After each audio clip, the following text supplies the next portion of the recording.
All right, fellas. Kind of the response that you wanted to see, just competitively, defensively, getting back to what you guys do best. For sure. I mean, we put a lot of work every day in practice, and that translates to the floor. It's just a mindset. And for us, it's about being consistent with that mindset. Coach said he looks for you to be the tone setter, especially on that end. Was there even more on your mind in that way tonight, just to get back to that? I mean, I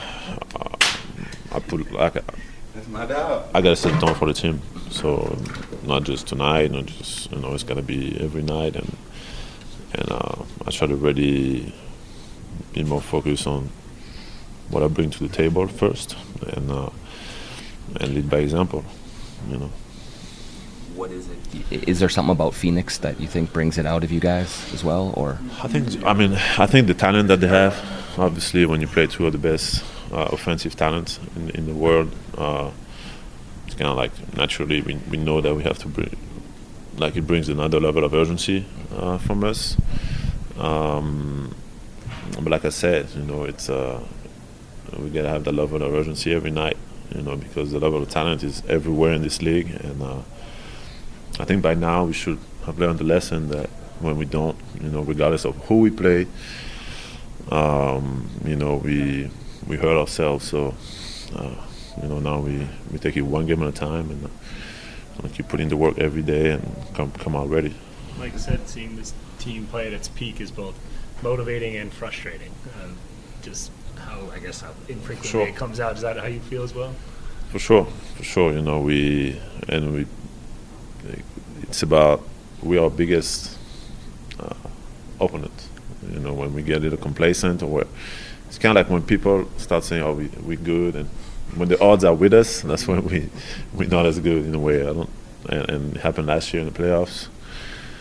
All the odds had us losing every series, and as soon as the odds had us winning, we didn't. So it's on us to fix our own odds, and like I said, we've been through it for the last few years, so by now we know that it's just about us, it's just about our approach, and it doesn't just start at the tip-off of the game. It starts right now.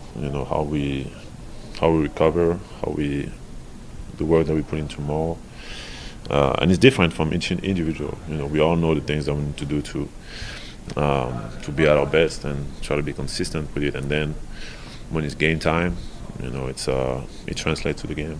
Is there maybe not comfort's not quite the right word, but you guys know what it looks like now when you're playing at your peak, whereas maybe for most of the year you were trying to find that level.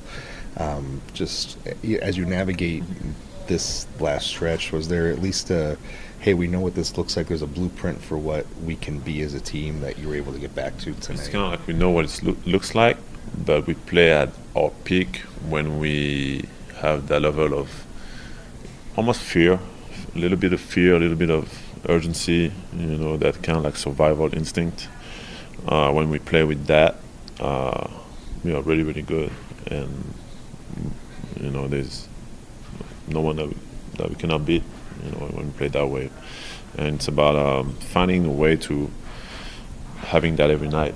I think now we should have that. Obviously, we have 8 games left, so every game is like a playing game for us in a way. So we have to bring that edge every night.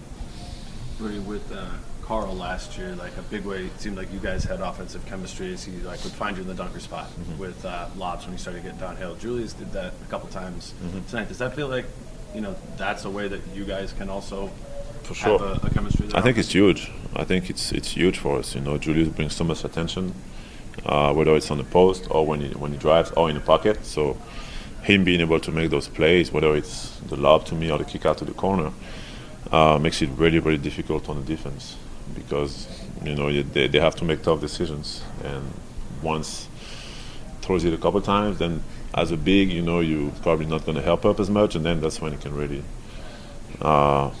finish at the rim. So it's I think that connection is huge for us, especially down the stretch in the playoffs. Feels like he's always trying to get there. He's always trying to turn around and kick out for the three, right? Yeah. I'm right here too, right? Like that's another option. I mean, I think he hasn't been used to throw that pass, but he's been doing it more and more, and I try to be in the right spot for him to see me and be comfortable making that pass and putting as much pressure as we can on the defense. Rudy, you guys have now had quite a few games where you've led pretty handily for all 4 quarters. Like, what are the things that you see in common in those games where you're able to just kind of keep a big lead for all 4 and not take your foot off the gas? It starts from the start. I think having a great start is huge for us. When we start the game with a level of urgency like tonight and a level of focus, usually it's a good night. And then not having that, not getting bored. When we kind of have that thing when we up 15 and instead of getting up 20, 25, we sometimes we're gonna make a couple of mistakes defensively. They're gonna hit a couple of threes, and offensively a couple of turnovers, and it's a 10-point game. So it's really about having that awareness and that mental toughness to try to be consistent and play the right way for the 48 minutes.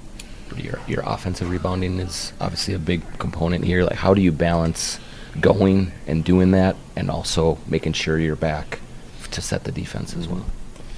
I try to go most of the time, and unless I'm really out of position or I'm behind the 3-point line or something like that, which happens not that much. Yeah, right. So it's I think when I go, I put a lot of pressure on my man and a lot of pressure on them. They usually have to bring one or multiple guys to box me out.